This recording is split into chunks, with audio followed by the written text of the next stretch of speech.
Just mere weeks before the midterm elections in November, the Supreme Court has handed down a major ruling on mail-in ballots. And it's got a lot of people asking what happened to Amy Coney Barrett.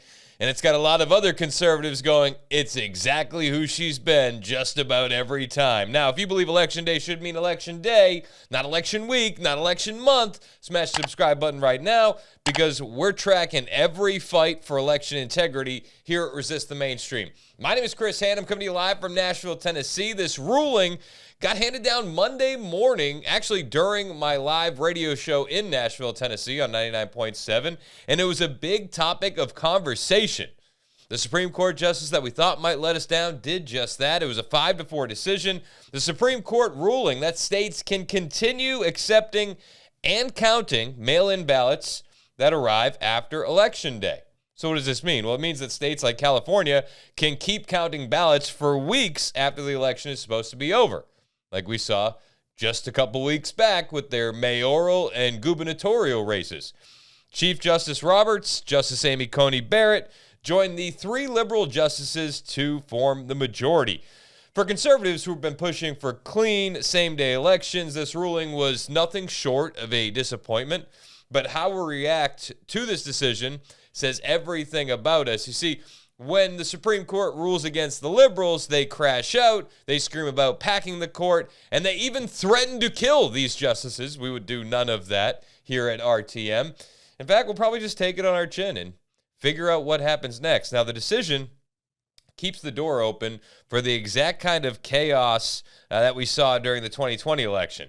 It also, at the very same time, makes the case for the SAVE Act even more urgent. Only Congress can fix this nationwide by requiring ballots to be received by Election Day. This isn't the first time, again, Amy Coney Barrett has done what Amy Coney Barrett does. She joined the liberals in Murphy versus Missouri, limiting challenges to government pressure on social media companies to censor speech. She also sided with the majority in United States versus Rahimi, upholding a broad gun control law. And in the presidential immunity case, her concurrence was seen by some as narrowing the protections the court ultimately gave. Today's mail-in ballot ruling is just another example of Barrett breaking from the conservative bloc on key issues.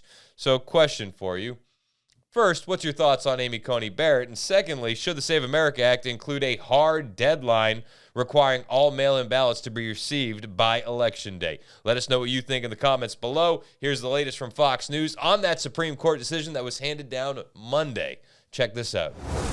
All right, guys, this is not a win for Republicans who were challenging this. Mississippi has a state law which allows ballots to be counted, mail-in ballots after Election Day if they come in, they're postmarked, and meet the state requirements. But it is a 5-4 loss for Republicans, and an interesting cobbling together of who wrote on this. Justice Barrett wrote the opinion.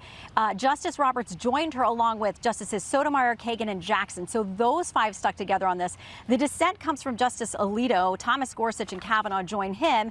And essentially what the majority said is that these federal statutes setting Election Day don't prescribe or they don't stand in conflict with states that want to say, okay, we have a procedure to count ballots after Election Day. Justice Alito, writing for the dissent, says today's decision is inconsistent with the terms of the Election Day statutes, contemporary election law principles, 2 centuries of historical practice, and the case law on the question presented. So if you're a state out there that counts ballots after Election Day based on your state law, that state law will stand. We wait on more opinions now, guys. More to come. So, Shannon, that means, for example, in California, where it takes them forever to count ballots, this doesn't help that situation at all, right? It does not, because basically they're deferring to the states on when they can count those ballots after Election Day. They say the federal statute may set Election Day, but these states that have allowed for procedures outside of that and the way that they collect and how and when they collect those ballots, those state laws are going to be good. Mississippi was the state here, but yes, this will apply to places like California as well.